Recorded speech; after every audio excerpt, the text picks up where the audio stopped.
Santos TV apresenta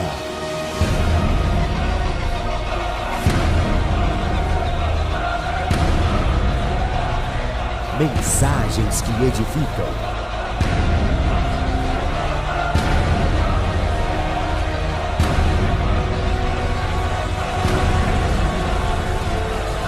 Com o apóstolo Paulo de Piero.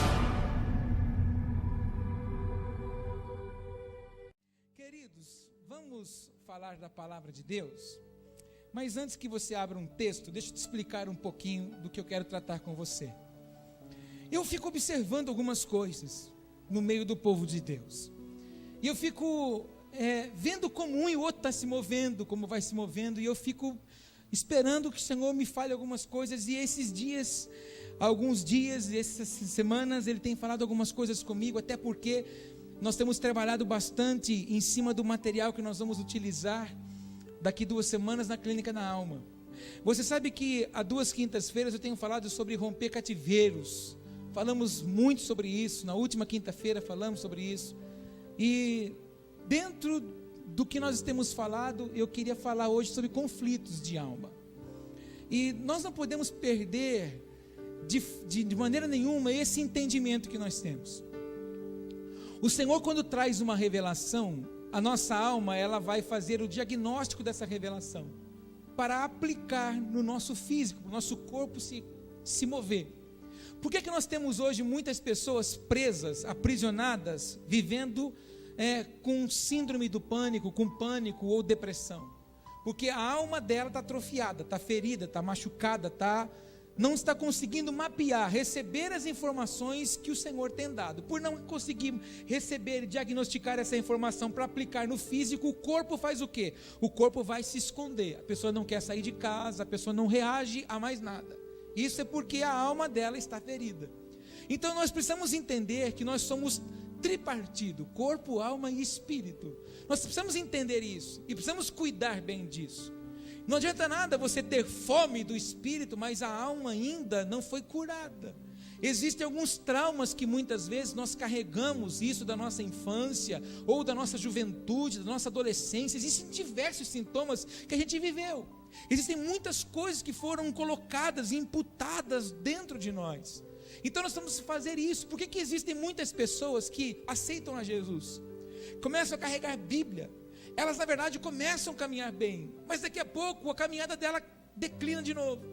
Outras pessoas já não querem mais viver com Cristo. Por quê? Porque coisas que estavam aninhadas dentro dela não foi jogado fora, não foi tirado dali. Não é possessão demoníaca, não é botar a mão na cabeça, chamar demônio, não é isso. É ferida, é trauma, é a situação que estava lá dentro. E nós vamos falar muito sobre isso daqui uns dias na Clínica da Alma, mas eu tenho visto muitas pessoas não permitir que o Espírito de Deus renove a vida dela. Ela na verdade, ela participa do culto, ela recebe a palavra, mas ela sai daqui ou vai para a casa dela, ou 3 ou 4 dias depois, tudo aquilo que ela ouviu não consegue mais aplicar. O pensamento dela volta de novo. O pensamento, o sentimento de derrota, de fracasso, de que não dá, de que eu não posso, não consigo. As limitações começam a aparecer de novo.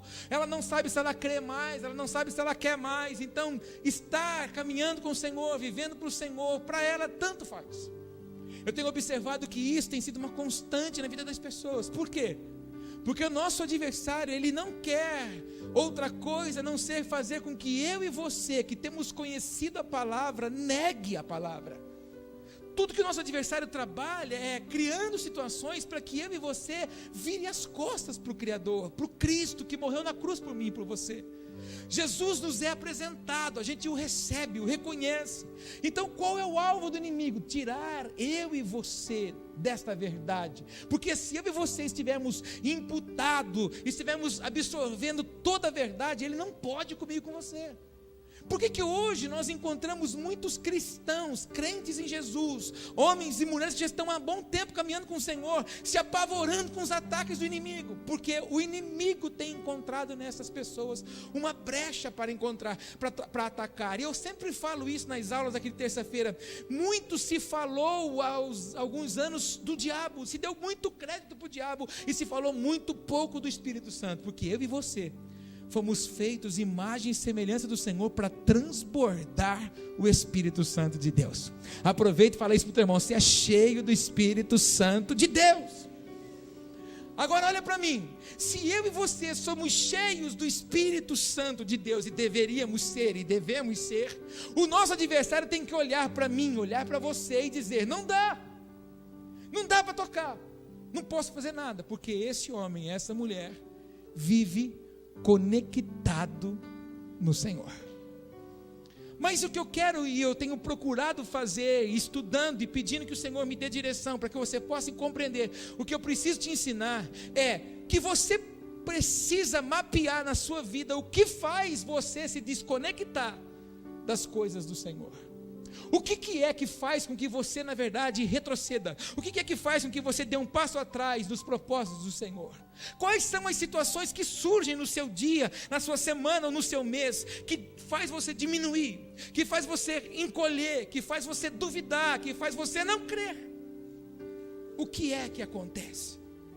Porque nós não podemos esquecer que nós somos frágeis, temos pontos fracos, sim. Mas se nós estivermos cheios do Espírito de Deus, o nosso adversário vai olhar para nós e vai dizer: não dá para eu tocar no Paulo. Eu vou contar até 3, você fala seu nome, 1, 2, 3.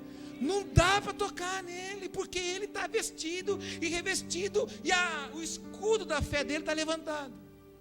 Então todas as vezes que eu e você começamos a murmurar, a reclamar, o escudo que deveria estar aqui pronto para defender os ataques do inimigo começa a baixar. É por isso que nós somos feridos, por isso que nós somos atacados.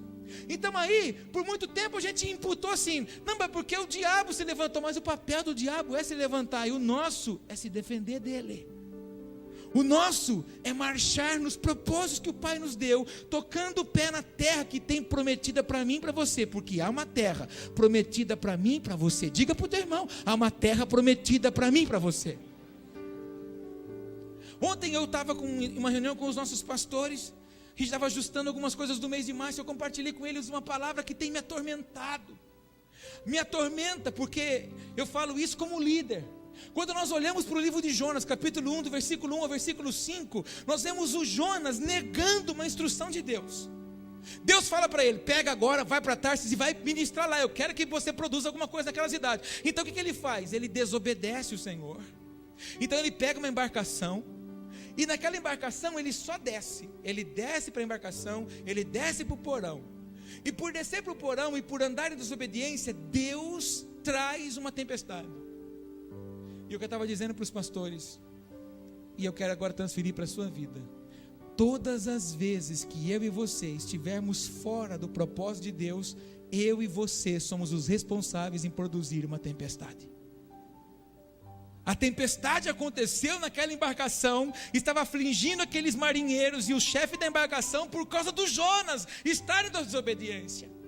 Então quando eu estou em desobediência, quando eu estou andando fora do que Deus sonha para mim, aquilo que Deus quer para mim, eu na verdade vou produzir uma tempestade. E aí muitos estão andando fora do propósito do Senhor, culpa o diabo, e não é o diabo, é a nossa desobediência.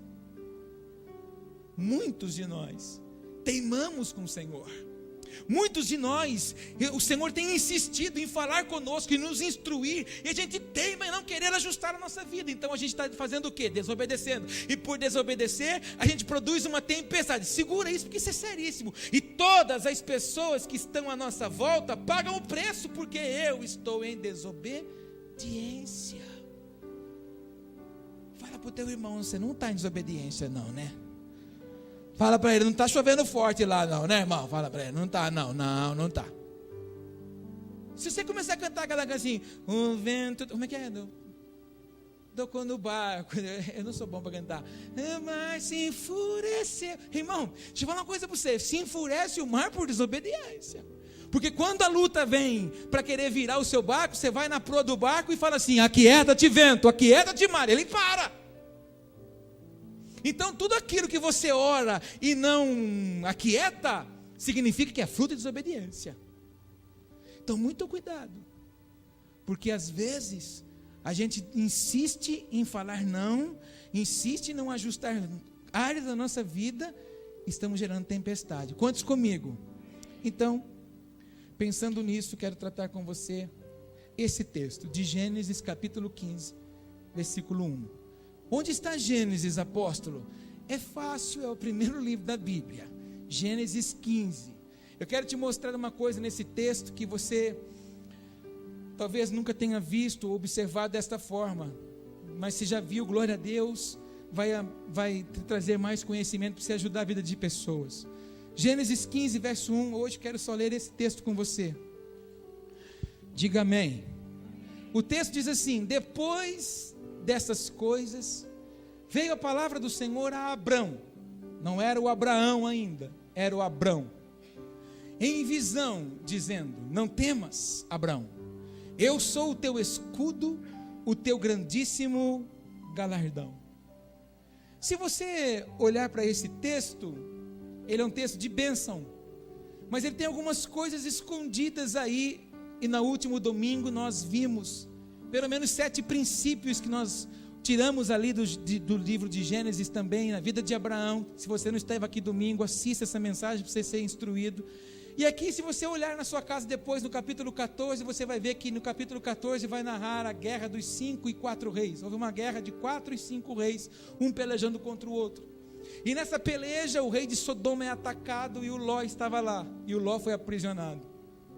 E o Abraão, quando recebe essa informação, separa 318 homens que nasceram na sua casa, ou seja, tinham a sua impressão digital, tinham o seu DNA, eram filhos ministeriais, andavam com ele, iriam defendê-lo até o fim da linha. Então ele separa esses homens e os envia, e esses homens vão resgatar o Ló. Eles têm uma vitória tremenda. Você vai ver também nesse capítulo 14, que depois o Abrão encontra Melquisedeque, ali ele faz o seu primeiro cumprimento do dízimo. Ele entrega para o sacerdote Melquisedeque, para o rei de Salém, entrega para que ele abençoe o seu dízimo. Mais adiante um pouquinho, quase terminando o capítulo 14, você vai ver o relato do rei de Sodoma fazendo uma proposta para o Abrão, dizendo assim: olha, você resgatou algumas pessoas, faz o seguinte, me dá as pessoas, eu te dou tudo e você fica com tudo que você pegou lá de ouro. Fez uma proposta para Abraão, Abraão falou assim: não quero nada disso, porque eu não quero que você nunca diga para ninguém que você me enriqueceu, porque o meu Deus fará isso por mim. Algumas coisas que aconteceram no capítulo 14, mas o que me chama a atenção, e eu quero falar de conflitos da alma, porque aconteceu também com ele, o que muitas vezes acontece com muitos de nós, ou talvez já aconteceu com alguns de nós, ou com alguém que vai nos assistir.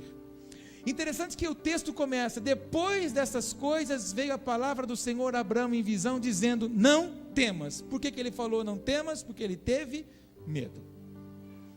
E esse conflito que eu quero falar com você hoje, o que muita gente sofre é medo. Existem muitas pessoas que não fluem profissionalmente por causa do medo. Existem outras que não fluem sentimentalmente por causa do medo. Existem outras que não fluem espiritualmente, ministerialmente por causa do medo. E nós precisamos entender que existem medos que são necessários. Eu, por exemplo, confesso para você um medo que eu tenho. Eu tenho medo de fios elétricos. Eu lá em casa, eu não chamo as pessoas para fazer, eu faço, troco disjuntor, troco tomada, troco chuveiro, resistência de chuveiro, troco tudo isso, mas eu desligo o relógio. Eu tenho medo. Eu sei que eu não preciso, se eu não encostar no outro, se eu não encontrar, não vai me dar choque, mas eu tenho medo e eu tenho medo. Então, para mim, eu desligo o relógio, que para mim é prudência. Então, existem medos que são prudência, que são bons, é importante nós termos. Agora, existem alguns que são cativeiros, alguns que são inibidores, alguns que na verdade nos aprisionam e nos travam. Então perceba o homem que o Senhor sonhou em fazer dele um homem que é o pai das nações, o pai das multidões, o pai da fé, o homem que a sua descendência seria gigantesca, medonha. Ele por um momento teve medo, e o Senhor se apresentou para ele, dizendo para ele: Abraão, não temas. E existem pessoas que estão presas dentro do medo, por diversas e diversas circunstâncias. Ela na verdade sabe que ela tem uma aptidão profissional, uma habilidade, outros dons. A gente tem que saber separar o que é habilidade e o que é dom. Mas alguns têm dons e habilidades para algo, mas não fazem, preferem se esconder atrás de alguma outra coisa, justamente por causa do medo. Outros não conseguem dar um passo além por causa de um medo. Esse medo talvez por causa de uma frustração que teve numa situação anterior. E eu costumo dizer, eu me apego muito nisso, porque foi benéfico para a minha vida. Quando a gente tem uma área da nossa vida que ela é afetada, ferida, ela é danificada por uma situação, a tendência natural da nossa carne, da nossa natureza humana é levantar mecanismos de defesa e não dar mais oportunidade para ninguém. O problema é que quando a gente faz isso conosco mesmo, a gente não se dá oportunidade. A gente não se perdoa, a gente não se sara, a gente não se cura, a gente não avança, a gente não prospera. Existem pessoas que o ano começa e termina do mesmo jeito. Há pessoas que se converteram há 20, 30 anos, há 10, há 5, há meses, mas a vida dela não muda. Ela criou um padrão religioso para viver. Isso por quê? Porque teve medo de se lançar no Senhor, de confiar no Senhor. Um dia nós conversávamos aqui na igreja, com os líderes aqui da igreja, e a pastora Rosana, não sei se ela vai se lembrar, ela liberou uma frase que ela tinha ouvido ou lido. Ela disse assim: que fé é um passo de risco. Quando você fala que você tem fé, você está pronta para correr risco, de dar certo ou de não dar certo. Mas o problema é que as pessoas acham que o passo que ela vai dar, ela tem que acertar. Ninguém consegue acertar se não consegue tentar. Eu uso o exemplo, as irmãs estão vivas, daquele bolo que você foi fazer a primeira vez. Você ligou para sua tia, para sua bisavó, para ela passar a receita. Quando não, você pegou aquela receita toda amarela que estava naquele caderno de receita, e você seguiu a risca e saiu Deus nos acuda. O seu marido, a sua família comeu dizendo que estava gostoso para não te depreciar, mas estava horrível. Mas à medida que você foi fazendo, você foi melhorando. Eu vejo isso por mim. Todos esses desenhinhos que você vê nós postarmos aqui nos canais da internet, no site, sou eu que faço aquelas coisas. Mas o primeiro que eu fiz aqui, nem eu consegui olhar para ele. Eu fiquei um dia aqui, eu cheguei na igreja um sábado, 9 horas da manhã. Eu disse para a profetisa: eu vou rapidinho na igreja, eu vou fazer uma artezinha lá. Era uma capa de DVD, porque a gente gravava os cultos, aí a gente fazia os disquinhos e vendia os discos. Olha que treva. E aí eu comecei a fazer as capinhas. E aí fui fazer a capinha, e ela me ligou meio-dia: o almoço está na mesa. Eu falei: não, faz o seguinte, vai comendo que eu já vou. Aquela capinha eu terminei 6 horas da tarde, mas você não faz ideia que treva que estava aquilo. Eu sabia fazer? Não sabia. Mas eu precisei fazer o quê? Continuar insistindo. Se eu tivesse me deparado naquele dia com o resultado daquela primeira capinha que eu fui fazer, eu nunca mais teria sentado na frente do computador, teria olhado para as minhas condições de não saber de fazer e dizer: realmente eu não nasci para isso. Ninguém nasceu sabendo. Todas as pessoas hoje que têm uma postura, vou dar um exemplo do Dr. Paulo aqui, que é oftalmologista, para que ele possa olhar os nossos olhos e hoje dar o diagnóstico, ele precisou dispensar tempo. Para você ser um perito na área do sapato, da embalagem, da faxina, da área da carne, do açougue, precisa investir tempo. Para que eu possa conhecer a palavra de Deus e poder citar algumas coisas, algumas histórias, eu tenho que gastar tempo lendo. Ou senão, eu tenho que ficar aqui anotando e ficar lendo o que eu anotei. Mas tem que investir tempo. E a gente, na verdade, quer estar na casa de Deus, caminhar com Jesus, alguém botar a mão na cabeça da gente e dizer: vá, você toma uma bênção agora e não tem mais problema. Você vai encontrar muito problema todos os dias. Mas se você estiver conectado e ligado no Senhor, você vai viver todos os dias desfrutando daquilo que o Pai tem para mim e para você, em nome de Jesus. Quantos comigo? Então hoje eu quero que você mapeie a sua vida enquanto eu estou ministrando você. Peça que o Espírito Santo mapeie você e revela no seu espírito qual área que você não consegue fluir mais por causa de medo.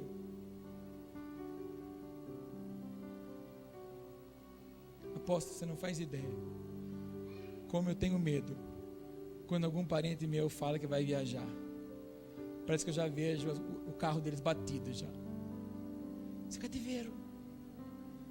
Tem gente que tem vontade de andar de avião. mas não anda de avião porque acha que vai morrer. Vai cair, nós vamos morrer. Ué, se cair, caiu. Ué. Mas você já vai entrar no avião achando que vai cair? Então, as pessoas, elas oprimem a sua vida, fecham oportunidades por causa do medo. E esse cativeiro vai ser desfeito hoje em nome de Jesus. O Senhor tinha algo para fazer na vida deste homem, mas ele precisou falar algumas coisas para ele. E antes de eu concluir o que eu tenho para falar para você, tome nota disso, conceito de medo. Trata-se de uma perturbação angustiosa. É angustiosa ou não é? É. Você recebe uma carta para você comparecer no fórum. Senhor fulano de tal, senhora fulano de tal, compareça diante do juiz. Você fala, meu Deus do céu, agora eu vou sair de lá. Já estou vendo, vou sair de lá com algema assim, ó. E aquele carrinho me levando. Nossa, eu estou vendo, já estou vendo eu entrando no presídio. Olha, a porta bateu. Começa a angustiar, nossa cabeça começa a fazer cenário de um monte de coisa. Na escola, os que estudam, foi chamado de repente para uma conversa na sala. Meu Deus do céu, o que eu fiz? O que me dedaram? Pelo amor de Deus, é agora eu estou perdido. No trabalho, se o chefe chamar na salinha, então, a salinha da revolta, meu Deus do céu, agora é demissão, glória a Deus. Mas eu falo isso sempre aqui, se o seu patrão te chamar na salinha da dispensa um dia, no RH, e falar para você, assina aqui, você tem que dizer, obrigado Senhor. Ah, pô, você é louco. E ser chamada na salinha da dispensa, você mandava falar, glória a Deus. Porque querido, para que Deus possa dar coisas novas, o velho tem que passar. De repente, se Deus não faz isso, você não vai ver a porta que Ele tem diante de você, porque a gente cria hábito. Quantos entendem o que eu estou falando? Fala para o irmão, se amanhã você for para o RH, dá glória a Deus, fala para ele. Chamar você no RH amanhã, assina aqui, lambe o dedão e fala, onde eu carimbo? Dá glória a Deus, assina, pega suas coisas, porque uma porta aberta já está aberta. Porque eu falava isso para o irmão ontem.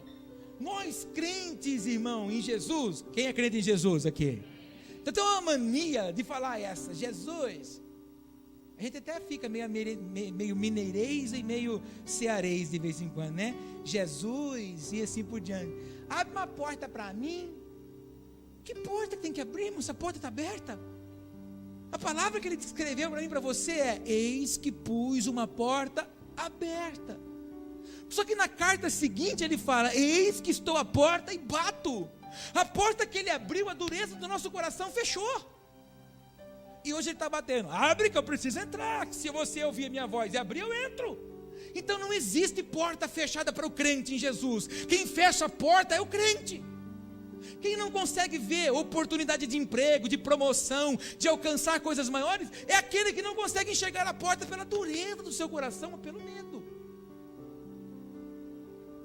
Quantos entendem o que eu estou falando?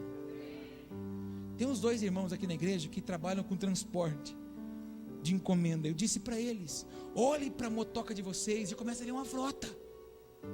Porque o mundo vai girar em torno disso. Trabalho terceirizado. Você é cozinheira, irmã, é cozinheira boa, começa a olhar para as suas portas abertas dos negócios de comida, porque todo mundo quer comida pronta. Sua habilidade é essa. Começa a olhar para os lugares dizendo: Senhor, é aqui que vai ser o estabelecimento, porque agora vai ser assim, eu vou vender o meu serviço. Não, dá certo que o fulano lá, ele tem dinheiro. O nosso Deus é o dono do ouro e dono da prata, faz e leva você aonde Ele quer.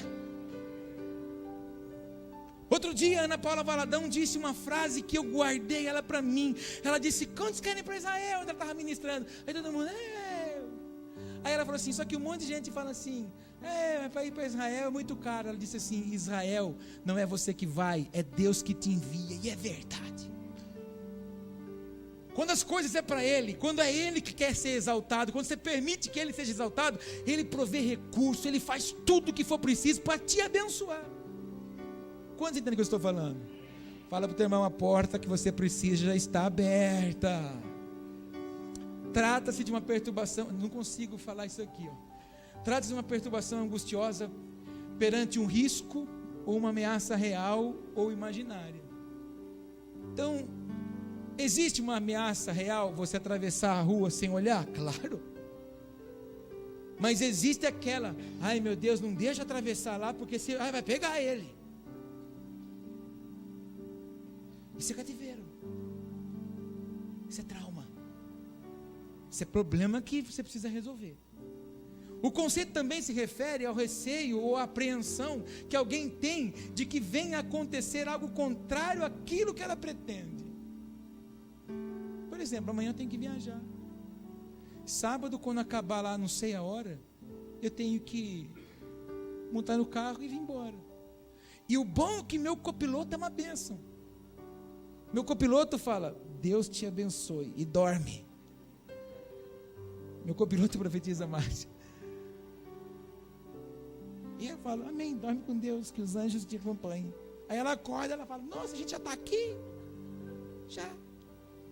Eu já chorei, eu já orei, eu já cantei, e ela dormiu. Mas se eu ficar olhando, irmão, para a condição que, ai meu Deus do céu, eu tenho que ir lá na conferência, nossa, mas tem a estrada, eu vou chegar cansado, e depois tem que pregar ainda, irmão, pelo amor de Deus, isso é cativeiro. E a gente tem essa mania de olhar assim. A gente só, ai, pelo amor de Deus, acho que é bom a gente levar alguém, porque eu preciso dormir, vai que acontece alguma coisa. Espera aí, se eu estou pensando que vai que me acontece alguma coisa, quer dizer que o Senhor que anda comigo, os anjos que Ele destaca para me guardar, para te guardar, onde eles estão? Dormindo?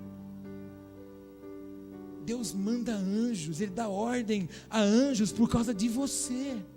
Aí a sua volta agora fala para o teu irmão, tem um baita anjo te guardando aí agora. Eu fico imaginando o tamanho do anjo que me guarda. Às vezes eu fico imaginando, é baita anjo, é GG. Porque é segunda proporção, porque ele nos cobre. Agora, qual é o nosso relacionamento com o Senhor para isso? Sigamos. O medo é uma emoção que se caracteriza por um intenso sentimento habitualmente desagradável, provocado pela percepção de um perigo, seja ele presente ou futuro, real ou suposto. Aí, o que o medo causa? O medo é uma interrupção súbita do processo de racionalização. O medo vem para te impedir. O medo vem para te travar. O medo vem para te estacionar. O medo vem para não deixar você se mover. Então, o medo paralisa o pensamento. Você percebeu que quando o medo vem daquela violência, você começa a suar, a transpirar, você fica apavorado, você esquece tudo, não sabe onde estão as coisas. Você sabe onde tudo está guardado, mas o medo chegou naquela hora, você travou. O medo traz cativeiro. O medo aprisiona. Fala isso para o teu irmão, o medo aprisiona, viu? O medo gera covardia e inibe. Ô irmão, vai lá. Ah não. Por quê? Por que não? Ô irmão, vem aqui orar pelo fulano. Ah não. Por quê? Por que não?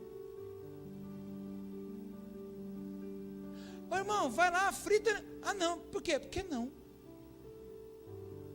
É inibe. Ele teve uma decepção, então ele tem medo agora de se expor de novo. Sabe o que é medo? Medo é insegurança por ser julgado. Medo é medo de estar exposto, inseguro de estar exposto. Se eu estiver aqui preocupado com o que você estiver pensando de mim, irmão, eu esqueci o propósito de Deus. Eu não posso estar aqui por aquilo que você pensa, eu tenho que estar aqui por aquilo que Ele determina. Quantos entendem isso? O medo, ele nos leva a reagirmos mal. Tem gente que com medo reage com grosseria, reage com sentimento. Por exemplo, o medo de perda faz com que a pessoa se torne agressiva. O medo nos faz fugir dos novos desafios. Quantos de vocês já não receberam uma convocação no trabalho dizendo assim, olha, vou colocar você no departamento, não, Deus me livre, não é minha área, não sou capaz, pelo amor de Deus, eu sou menorzinho na casa do meu pai. A Bíblia diz bichinho de Jacó, só que não é bichinho de Jacó. Aí as portas se fecham, outros crescem, outros prosperam, e você começa a olhar e fala assim, nossa, até o ímpio vai, não é que o ímpio não vai, eu sei que não quis ir. Eu conheço vários. Eu conheço um monte. Eu me lembro que eu trabalhava num supermercado, e aí me botaram no açougue, e eu comecei a trabalhar no açougue, e não aguentei mais. Um dia eu falei assim, quer saber de uma coisa? Eu vou procurar alguma coisa melhor, eu quero fazer uma faculdade. Aí eu fui fazer ficha numa loja, que estava entrando na cidade, chegando na cidade. Quando eu cheguei para fazer ficha, o cara olhou para mim e falou assim, você quer trabalhar aqui? Eu falei, quero. Quantos anos você tem? Eu falei, 17. Ih, mas para a sua idade, nós só temos aqui para office boy. Eu falei, o que esse office boy faz? Ó, lava calçada, lava vidro, faz entrega, tira lixo do banheiro. Eu falei, é esse mesmo. Mas você quer ser? Eu falei, esse daí é o melhor papel. Saí daquela empresa, gerente daquela empresa. Se você tiver medo de tentar, se você tiver medo de se expor, você nunca vai alcançar o que Deus tem para você. Estou fazendo uma coisa aqui que eu nunca me preparei para fazer. Estou fazendo uma coisa aqui que eu nunca sonhei fazer. Mas Ele projetou para isso. Se eu tivesse dito assim, eu não quero, Ele falou assim, tá bom, você não quer? Então tá bom, vai Jonas para o barco então. Fala para o teu irmão, você não é Jonas não, né, irmão? O medo nos tira a esperança. Esses dias eu conversava com o pastor João, com o pastor Rosana. Hoje eles estão famosos na pregação aqui, que eu já falei o nome deles para falar de vez. Eles estavam conversando com o irmão falou assim, conversando com eles, o irmão falou assim, não, que a crise está violenta. Então agora nós temos que ir no mercado, quando a gente encontrar o leite barato, tem que comprar bastante. Quando a gente chegar lá no mercado e tiver extrato de tomate barato, vamos comprar um monte. Quando a gente chegar lá no mercado e tiver arroz em promoção, vamos comprar um monte de arroz. Porque ele acredita na crise. Ele não acredita em Cristo. As nações gemiam com fome, todo mundo tinha fome. Quem cuidava da prosperidade da época? José. José fazia o reino do inimigo prosperar, e toda a sua descendência saiu de lá para ir para Canaã, para a terra prometida, milionária. Que todo povo que sai do Egito, do cativeiro do Egito, sai com muito ouro, com muita joia, com muita prata. Eles saíram de lá ricos. O Senhor falou assim para eles: a terra que vocês estiverem, gerem filhos aí, orem por ela, abençoem ela, porque aonde vocês estiverem, a terra será bendita. Meu Deus, aonde você está, aonde eu estou, aonde nós estamos, é bendito, porque estamos aqui. Mas não, está em crise, vamos comprar bastante, vamos comprar 50 caixas de leite, aí vence tudo. Não deu conta de beber o leite e venceu tudo. Que coisa muito barata em promoção, porque está vencendo. Aí o louco vai lá, compra 50 caixas, aí quando vai ver, ai, venceu. O diabo é sujo. Não, o medo trouxe uma tormenta tão grande que tirou a esperança dele. Vou falar da área sentimental aqui. Não casa, Deus me livre casar. Eu só escuto nem falar que casamento é isso, é aquilo. É nada, o casamento é uma bênção. Não sei o seu, mas do dia que eu me casei até hoje, eu só prosperei. Casamento é uma bênção, porque casamento, quando a gente casa, sabendo o que é você morrer para as suas vontades, para tornar alguém feliz, o casamento é uma bênção. Quando você tem convicção que você está casando com uma pessoa diferente de você, que cresceu numa cultura diferente, que cresceu num ensinamento diferente, que viveu com outros padrões diferentes, quando você entende isso, o casamento é uma bênção. Mas não é porque não deu certo, ou porque teve uma decepção no relacionamento, que tudo não presta. Presta sim, é igual dizem por aí. Homem é tudo igual, nenhum presta. Mentira, essa tese não é verdadeira, porque eu não sou igual a eles. Minha esposa tem orgulho de dizer que eu seja o marido dela. Lavo louça, cozinho, faço café, chamo ela de amor. Ué, tem um monte que pode ser alguma coisa, mas eu não sou. Então, se eu ficar olhando para tudo que as pessoas mencionam, ou tudo que as pessoas põem na rede, eu falei outro dia isso aqui para os irmãos.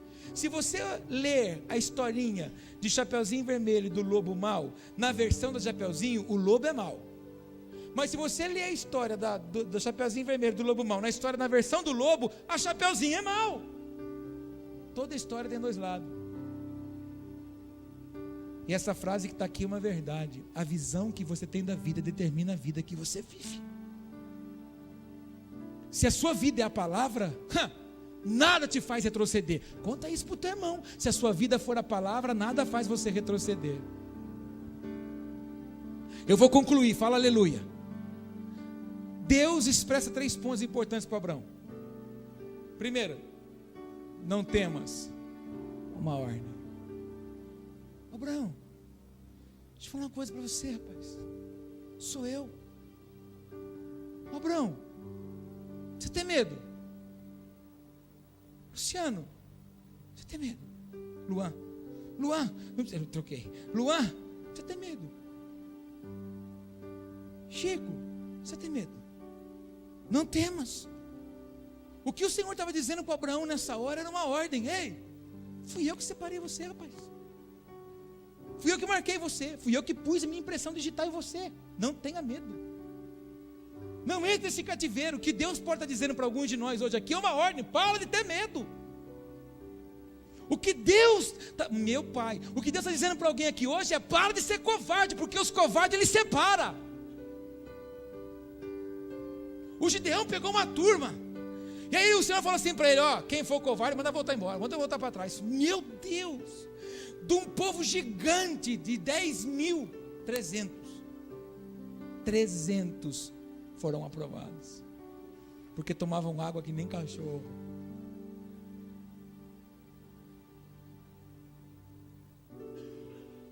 Alguns começaram a tomar água que nem cachorro, lambendo.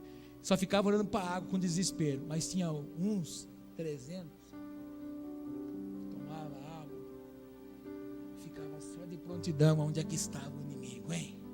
Como é que você é? Você é aqueles crentes que vem no culto e depois deita tomar Coca-Cola e ronca a tarde inteira? Ou você está sempre ligado aonde o diabo está tentando entrar? Porque sentinela não dorme. Sentinela fica só observando. E aquele que está armado, o valente pode vir, mas por você ser mais valente que ele vai ter que recuar em nome de Jesus. A ordem do Pai hoje para você é: não temas. Não temas, porque por causa de você, sua descendência será gigante, grandiosa. Você já imaginou se o Abraão retrocede, o propósito não se cumpre? Hoje eu e você falamos que nós servimos ao Deus Todo-Poderoso, o Deus de Abraão, o Deus de Isaac, o Deus de Jacó, porque ele aceitou um propósito, porque ele obedeceu o Senhor. Então ele entendeu: eu não posso mais ter medo, porque o Senhor está comigo. E se você continuar lendo na sua casa depois o versículo 2 desse capítulo 15, você vai ver que o Abraão está ainda impregnado no desânimo. O versículo 2 fala do desânimo. No versículo 2 ele fala assim: Senhor, o que você vai me dar, hein? Não tem filho. Eu não sei, o meu servo aqui, o Damasceno, Eliezer, ou algumas traduções, Eliezer. O Abraão estava mergulhado ainda num desânimo, além do medo, estava num desânimo. O Senhor dá uma ordem para ele: ei, não temas, Abraão, porque eu sou o teu escudo.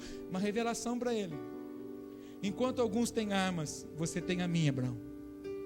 Eu vou te dizer de novo, você não entendeu. Abraão, eu sou o teu escudo. Enquanto muitos têm armas, você tem a minha, Abraão. Enquanto muitos têm arma, muitos têm crendices, você tem o Criador. Enquanto alguns estão atrás de métodos, de fórmulas, você tem a palavra escrita, a revelada e a gráfica impregnada em você. Vou contar até 3, você fala o seu nome. 1, 2, 3. Não temas, eu sou o seu escudo. Quando Abraão recebe essa palavra, treme por dentro. A mesma coisa foi com Josué. Josué, eu não te deixo, rapaz, e eu não te desamparo. É bem isso que o Senhor estava dizendo para ele. Ó, você vai levar esse povo, e você sabe que esse povo é terrível. O Josué cresceu no meio daquele povo, sabia que era um povo murmurador e teimoso, mas o Senhor disse para ele: se você andar comigo, se você andar na minha palavra, se andar na minha obediência, não se apartar para a esquerda, para a direita, mas se você estiver olhando só para mim, eu não te deixo e eu não te desamparo. Proteção pessoal e presença total. Deus está falando para você hoje: para de temer, porque eu sou o seu escudo. Além de eu ser o seu escudo, eu sou o seu grandíssimo galardão. Se você viver comigo, tem uma recompensa. E algumas Bíblias não falam grandíssimo, falam avultado galardão. O que é esse grandíssimo galardão? O que você jamais foi capaz de imaginar é o que eu tenho para você. Se você parar de ser medroso, se você obedecer essa ordem, você vai ver que eu sou seu escudo, e você vai ver que nada vai atingir você, porque eu vou guardar você. Eu tenho falado isso aqui constantemente. Você acha que Deus chamou você por quê? Você acha que nessa noite de quinta-feira você está aqui por quê? Você acha que aquele dia que você aceitou Jesus, que você desceu as águas do batismo, que você começou a caminhar com Ele, foi por quê? Porque Ele quer que você diga para Ele todo dia: o Senhor é o meu escudo, e o Senhor é o meu grandíssimo galardão. Mas o problema é que alguns estão olhando para esse grandíssimo galardão apenas como recompensa terrena, símbolo de que crente bom é crente rico. Deus tem todo tipo de ouro e prata para nós, amém, amado? Mas a recompensa que Ele tem para nós é a morada eterna com Ele, a celestial, que os nossos olhos não são capazes de ver ainda. Mas um dia nós vamos entrar naquela rua de ouro. Eu fico imaginando que não seja isso, porque o João escreveu rua de ouro e muro de cristal. Isso foi o que ele pôde ver, pôde transcrever, mas a beleza que não é o lugar que Ele preparou para mim e para você, mas que não tenhamos medo.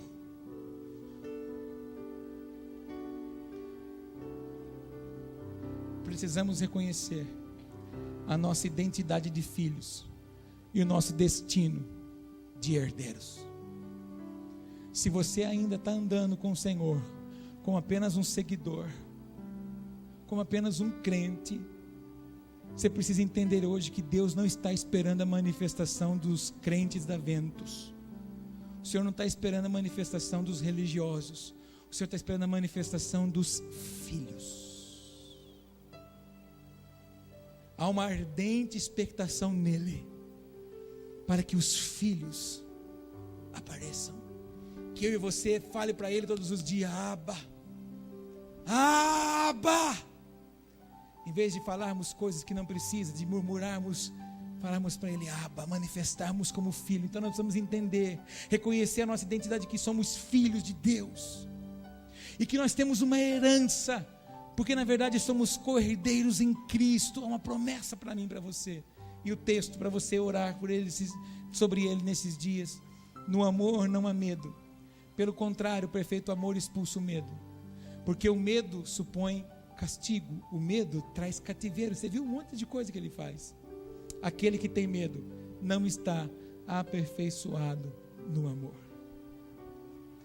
Se você tem medo, significa que o amor de Cristo ainda não encontrou morada em você. E você entende que o nosso adversário quer fazer? Quer que eu e você não desfrute dessa paz que excede todo entendimento. Tem gente que acha, Rosana de Itapuí, que paz é ausência de guerra. Paz não é ausência de guerra. Paz é Deus te livrando no meio da guerra. Deus não vai impedir que você vá, mas Deus vai te mostrar que Ele é Deus quando você estiver lá dentro. Você pode ver que na Bíblia Deus não poupou nenhum dos homens, nenhum das mulheres que Ele levantou que fossem para as situações, mas quando eles chegaram nas situações lá, né, Márcio, Ele sacou todos. Paz não é ausência. Paz é Ele livrar você quando você fala: por causa dEle eu vou. Quantos entendem o que eu estou falando? Quantos desejam hoje romper com o medo? Fiquemos em pé, por favor. É sério o que eu vou falar agora. Se você tem sofrido com medo, saia do seu lugar e vem aqui, por favor.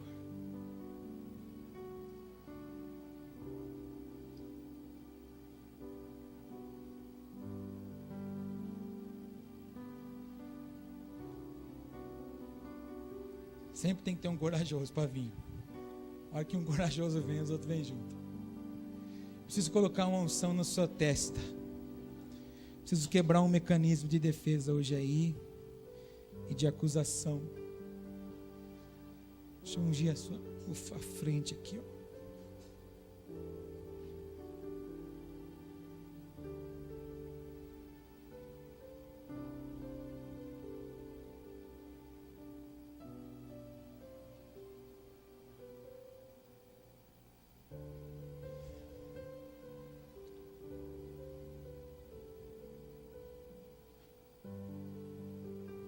Apóstolo, eu também tenho medinho, mas eu vou orar aqui no meu lugarzinho mesmo.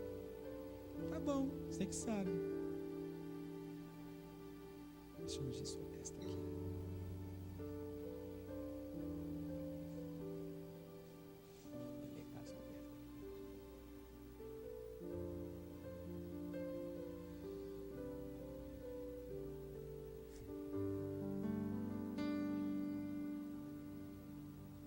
Você também, meu?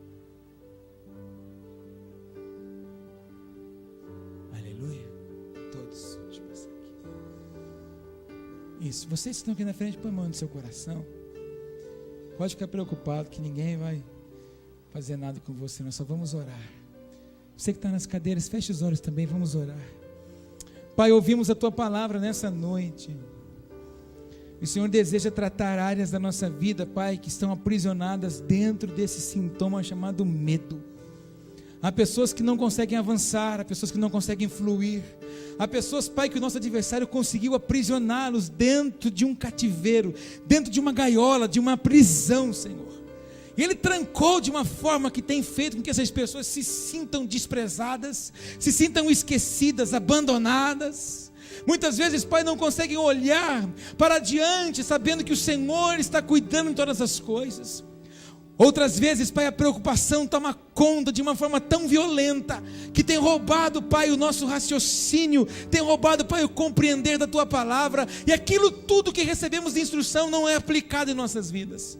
Senhor, mas o nome de Jesus, seguindo, Pai, a instrução do Teu Espírito, nesta noite, eu quero declarar que cativeiros na área do medo estão sendo desfeitos hoje aqui, em nome de Jesus, e este povo, Pai, vai viver um novo tempo com o Senhor, assim como Abrão ouviu do Senhor: não temas, não temas, eu sou o teu escudo, eu sou o teu grandíssimo galardão.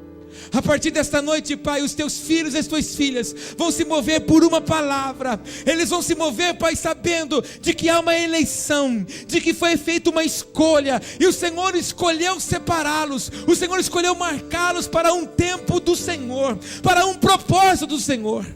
Pai, tudo aquilo que o nosso inimigo roubou, tudo aquilo que o nosso inimigo saqueou neste tempo em que estes queridos e queridas ficaram aprisionados nesse cativeiro, eles serão restituídos pelo Senhor, em nome de Jesus, e vão viver, Pai, dias incontáveis no Senhor, em nome de Jesus. Pai, eu quero paralisar agora a ação do inimigo, o medo, Pai, que atrofia a mente, que atrofia os seus corações, que inibe as suas mãos, que prendem os seus pés, em nome de Jesus, que aprisiona o seu espírito e que atrofia a sua alma, em nome de Jesus. Todas essas áreas são anuladas agora, todas as artimanhas do inimigo, em nome de Jesus. E eu te peço, Pai, que esta unção no alto das suas cabeças, na sua testa, na sua fonte, no lugar de comando, seja o símbolo, Pai, que o Senhor dá a eles, de que há um novo tempo que o Senhor libera a eles, quando eles escolhem romper com o medo, sabendo que eles foram escolhidos para um propósito. Senhor, em nome de Jesus, eu te peço que essa noite o Senhor possa trazer respostas rápidas. Há pessoas que estão aqui diante de mim, que precisam de uma resposta muito rápida, que precisam de um agir do Senhor em certas áreas das suas vidas, com muita rapidez, algo que estava produzindo até angústia sobre eles. Então hoje, Pai, hoje o Senhor começa a escrever uma nova história, assim como depois o Senhor chama o Abraão para fora e fala para ele: olha, deixa eu contar para você o que eu tenho para você, deixa eu revelar a você o que eu quero com você. Que cada um de nós saiamos daqui hoje certos disso, Pai. O Senhor é o nosso escudo, o Senhor é o nosso grandíssimo galardão. Por isso, Pai, eu te peço, em nome de Jesus, guarda cada um deles e os esconde, em nome de Jesus. Amém. Glória a Deus. Vocês estão autorizados por Deus, não é por um homem, é por Deus, para fazerem tudo aquilo que o diabo roubou vocês de fazerem. Vocês vão ocupar lugares que o diabo roubou de vocês. Vocês vão ter áreas da vida totalmente restituídas, porque o diabo roubou de vocês por causa do medo. Essa noite, marca essa noite na sua Bíblia, marca essa noite num caderninho, marca essa data. Que dia é hoje? Que dia que é hoje? Meu Deus, 2 mais 5 dá o quê? 7 é plenitude, obra acabada. Então, que você tome nota que nesse dia o Senhor disse para você: eu estou cessando com o cativeiro do medo, mas agora o cativeiro do medo vai estar diante de você. Só que você vai ter que escolher não entrar mais lá. Você vai olhar para ele e dizer assim: o Senhor já me libertou, em nome do Senhor. E é incrível, quinta-feira passada, quando eu acabei a palavra, choveu forte. E toda vez que a gente termina uma palavra e chove, no mundo espiritual o Senhor está dizendo assim: eu estou limpando tudo o que estava sujo. Então hoje Ele está limpando toda a área do medo da vida de vocês, porque esse barulho que você está ouvindo é chuva.